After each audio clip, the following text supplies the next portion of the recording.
Namesake Chapter 17! The doors to Azimuth House opened to the blinding light of late morning. Holland stood at the top of the steps, a shimmering silhouette. She was ethereal, her long silver hair spilling down the gold-embroidered cloak that floated out behind her as she made her way to the street. West hesitated on the top step, watching her. His coat was unbuttoned, the collar of his white shirt open, and the wind blew his unruly hair from where it had been combed the night before. "I don't like this," he said, keeping his voice low. "Me either," Clove muttered behind me. West's eyes flicked up to the harbor in the distance, but from here it was impossible to make out the ships. By now the crew of the Marigold would be worried, and if the harbor master was in Holland's pocket, he'd be watching them closely. I could only hope that they would lay low and wait it out like West had ordered. Holland looked between the three of us with a question in her eyes that made me uncomfortable. We weren't in the Narrows anymore, but the same rules applied. The less she knew about who West and Clove were to me, the better. We followed her down the staircase to the street. It seemed the whole city was already doing business. I didn't miss the way people looked up as Holland passed, and neither did West. He watched around us, glancing up to windows and down alleys as we walked, and his silence was making me more nervous by the minute.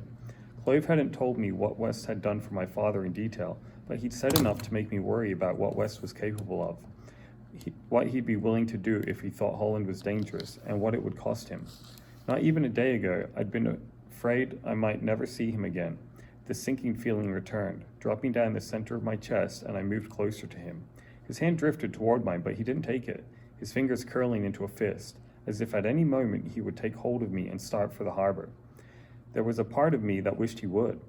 There was a shift in power happening in the Narrows. Zola was gone, and Holland's sights were set on Saint. Blood aside, that didn't bode well for the Marigold. If we were going to get ahead of this, we needed to know what was coming. The coin in Clove's chest rattled as he walked beside me.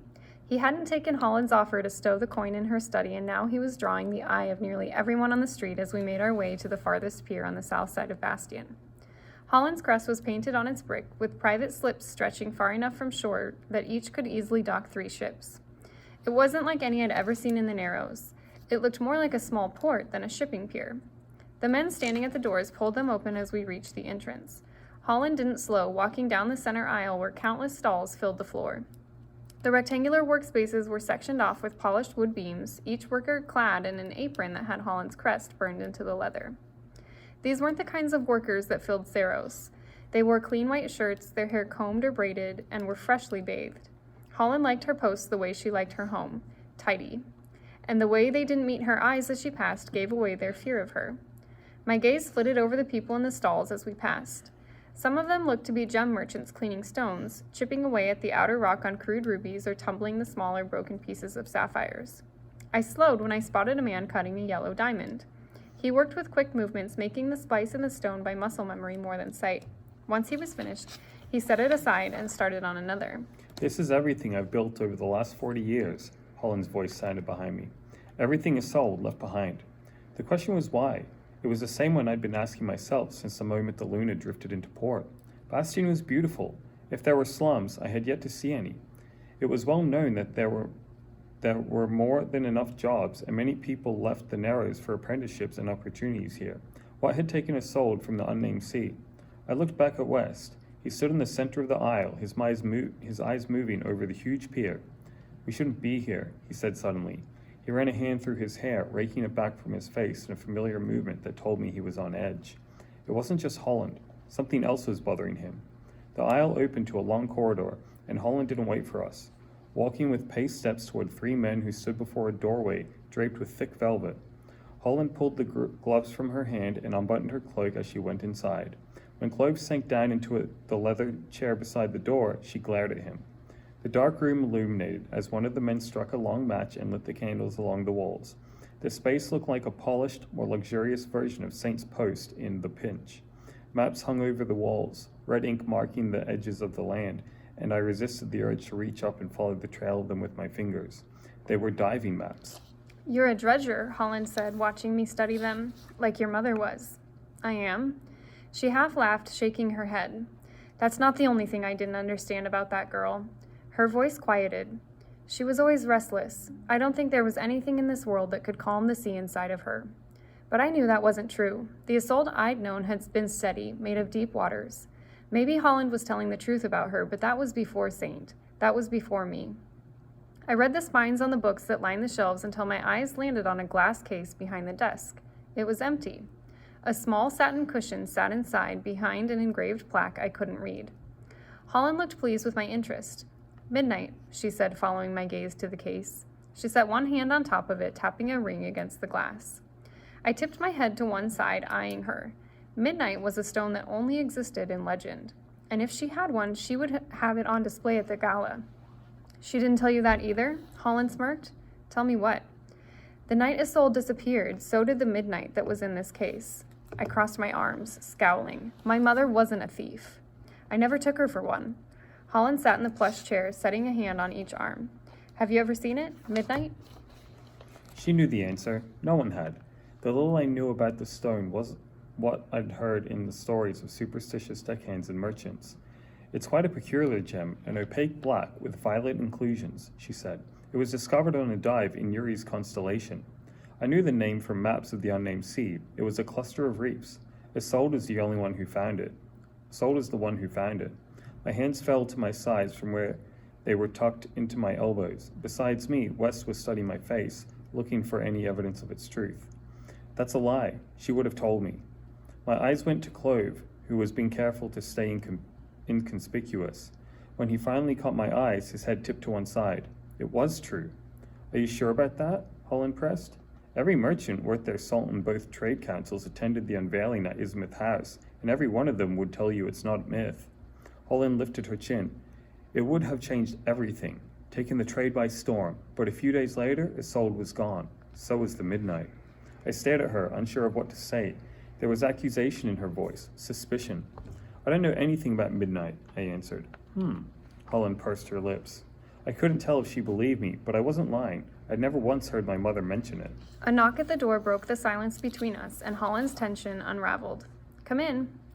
The door opened, and on the other side, a young man not much older than I stood waiting with a roll of leather-bound parchments tucked under his arm. "You're late," Holland said scornfully. "Did anyone see you?" "No." His icy stare settled on her as he came in. I hadn't seen anyone so much as look at Holland in the eye, but he did, without reservation. He stopped before her desk, waiting with the parchments in his scarred hands. They were the scars of a silversmith, striping over his knuckles and wrapping around his palms. I followed them up his arms, where they disappeared beneath his rolled sleeves. There, just below his elbow, a black tattoo was inked into the skin of his forearm. The twisted shape of two entangled snakes, each eating the other's tail. I took a step forward, studying the shape of it. It was the exact same tattoo Oster had, in the exact same place. West's eyes dragged over the man quietly. He noticed it too. I had never asked Oster about the mark. It wasn't unusual for traders to have tattoos, but if he was from Bastion, it couldn't be a coincidence. "Show me," Holland muttered. He tipped his head toward me and West. "I don't know them." "That's right, you don't," Holland said coldly. "Now show me." He hesitated before he untied the leather strap around the parchments, unrolling them carefully across the desk. The page opened to a drawing penned in thin black ink in the style of a ship diagram. But it wasn't a ship. I took a step closer, eyeing the parchment. It was a teapot. Holland leaned forward, studying the rendering carefully. "You're sure you can do this kind of work?" Her finger moved over the written dimensions. But there was no way anyone could. I had never seen anything like it. The pot was set inside a silver chamber with geometric cutouts. The design set with several different faceted gemstones. The margin listed them in alphabetical order: amber, fluorite, jade, onyx, topaz. It looked as if the chamber would spin, creating a myriad of colored patterns. "If you don't think I can do it, get one of your apprentices to." I liked the way he glared at her, unyielding. So did Clove. He watched the young man with a wry grin.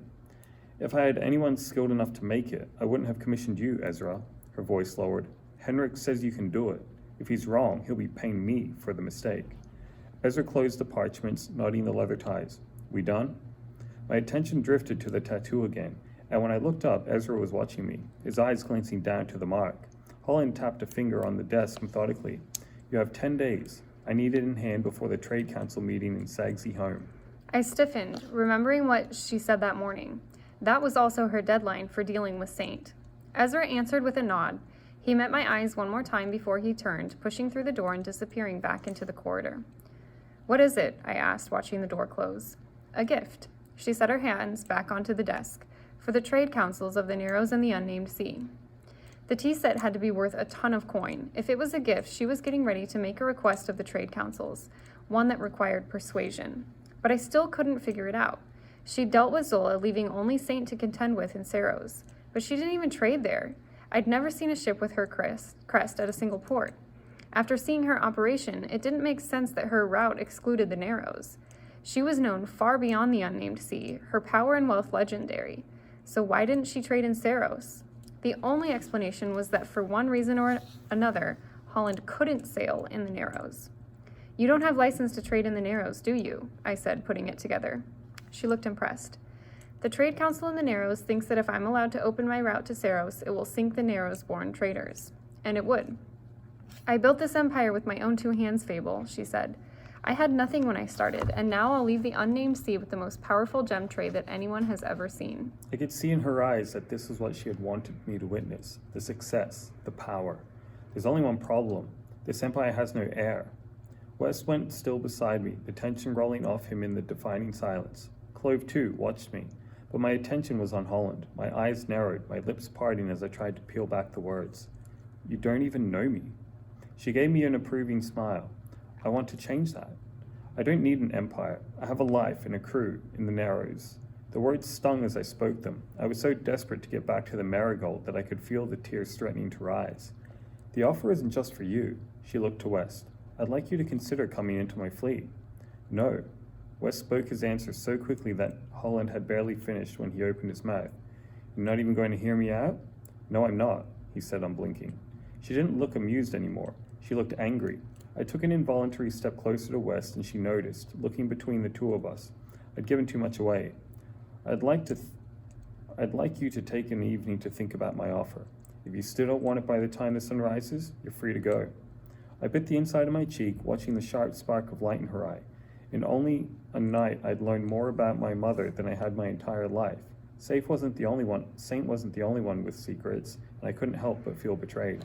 If Holland was telling the truth about Isolde, then she was a thief, a liar. She'd never told me about my grandmother in the Unnamed Sea or the single most important gem discovery she was responsible for. But there were some things about my mother I knew were true, things I trusted. If she destroyed the only chance Holland had at pushing into the Narrows, she had a reason. And there was more going on here than Holland was showing us. Taking out Zola and Saint wasn't just revenge, it was strategy. They were the two most powerful traders, both posted from Saros. She was clearing the playing field before she made her move with the council. Saint wasn't the only one working a long game.